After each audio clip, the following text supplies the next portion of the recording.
সবার দেখি নতুন কারখানাতে করলাম, এখন কারিগর যে কোথায় পাই মাথায় কাজ করছে না তো। আরে উস্তাকার, আমি থাকতে তোমার আবার চাপ নেওয়া লাগে কি? কারিগর লাগবে, কারিগরের ব্যবস্থা আমি করে দিতে পারি, কিন্তু কিন্তু কিন্তু কি বল?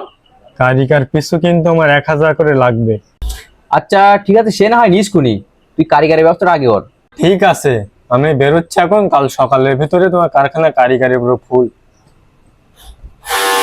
A few moments later. যাক, এই কারখানাতে শুরু করা যাক, এই কারখানায় অনেক কারিগর আছে।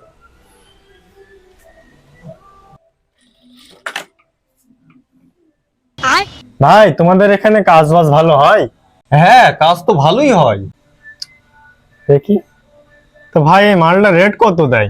এই মালটা এই মালটা তো 12 টাকা। কি, 12 টাকা? আমি যে কারখানায় কাজ করি ওই কারখানায় মালের রেট 15 টাকা।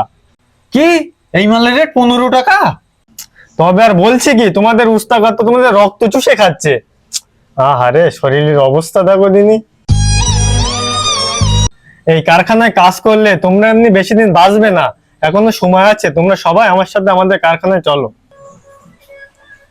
আরে উস্তাকার, আমরা থাকতে তুমি মালটা সেদ্ধ কেন? আমাদের বললি তো আমরা সেরি দেই। উস্তাকার? কে উস্তাকার? কেন, এই তো আমাদের উস্তাকার। এই কে আছে গেটে তালা মার, মাল যেন আজকে পালাতে না পারে। শালা কারিগর ভাঙানি, হাট আজকে হাট, আমার কারখানায় কারিগর ভাঙানি।